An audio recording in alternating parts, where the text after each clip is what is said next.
I'm Heidi LaRew. I work for Alta Behavioral Health Care. Today I'm going to show you an art intervention that you can do at home. What I like about this one is how relaxing it is and how you don't need a whole lot of supplies. So what you're going to need is some tissue paper that actually says bleeding art tissue on it, and then a piece of paper. It's nice to have something thick like watercolor paper if you can. And then you might want to have something to cover your table. Some water, a paintbrush, and then a nice container for this. And then we're also going to need one more container to put our scraps in afterwards. So what we'll do is we'll start with the paintbrush, get it a little bit wet, and put it onto the paper. You don't want to soak it, just get your paper a little wet there. And then cover the whole piece.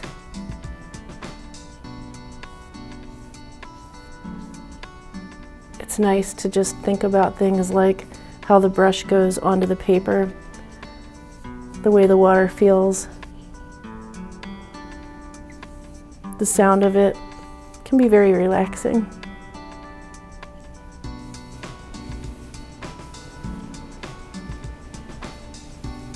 So then what we're going to do is take our tissue paper and just apply it to the paper here. And this is that tissue paper that says bleeding art tissue paper.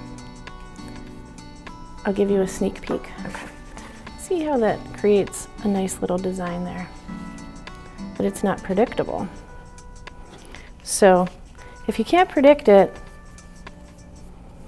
it's kind of easy to assume that you can't make a mistake because you're not planning anything real specific, and I like that about it.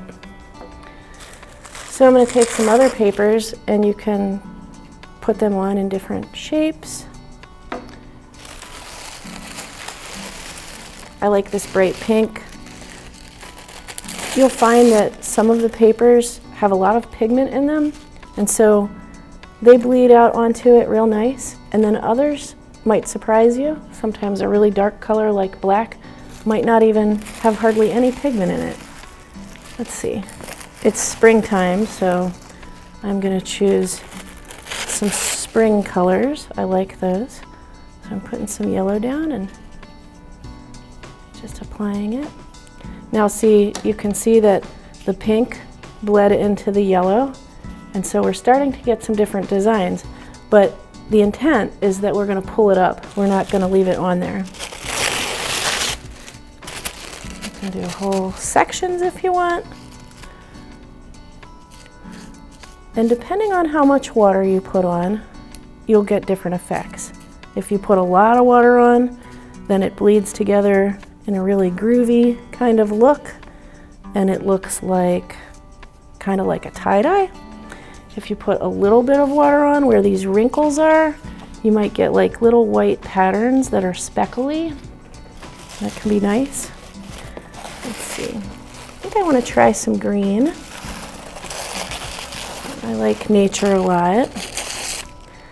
And you can enjoy just the way it feels to rip it, the way it sounds, and again, not worry about anything about how it comes out because it's about experiencing the moment.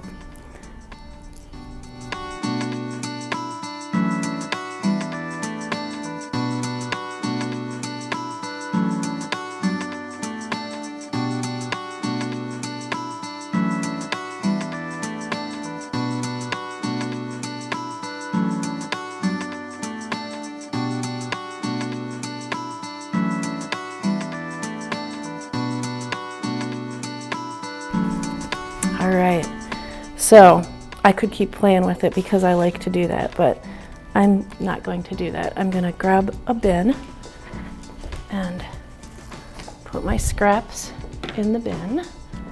This will dye your fingers, so if that bothers you, you might want to wear some kind of gloves. It'll stay on there. It might stay on there for a couple days. So I like it how this, oh, I'm just so excited. I should go more slowly. I like it how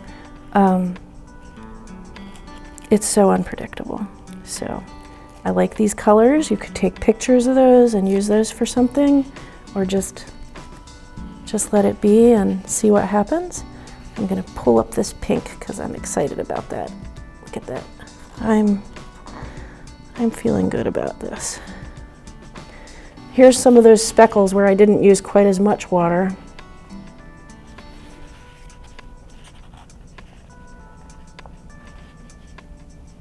And then I might start to think, oh, I see something here. I like this little tiny design here. I don't know if you can see that little tiny spot there. Oh, it's got some of those little white sparkles that pop out.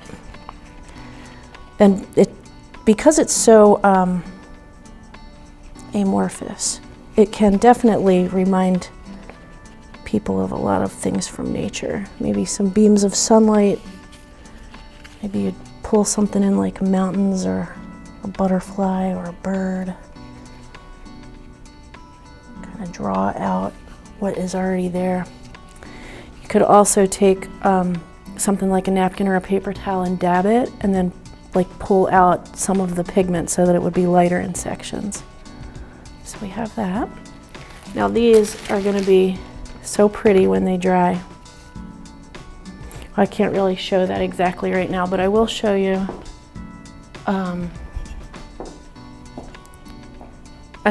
how I used those for another project later. This says kindness, and it says laughter, and I have one of my all-time favorite quotes that I've used in artwork a lot over the years. It says, "Out beyond ideas of wrongdoing and right doing, there is a field. When the soul lies down in that grass, the world is too full to talk about," by Rumi. And I like that a lot. So I hope that you enjoy your art project and you find it relaxing, and don't worry about anything being too perfect, and enjoy the moment.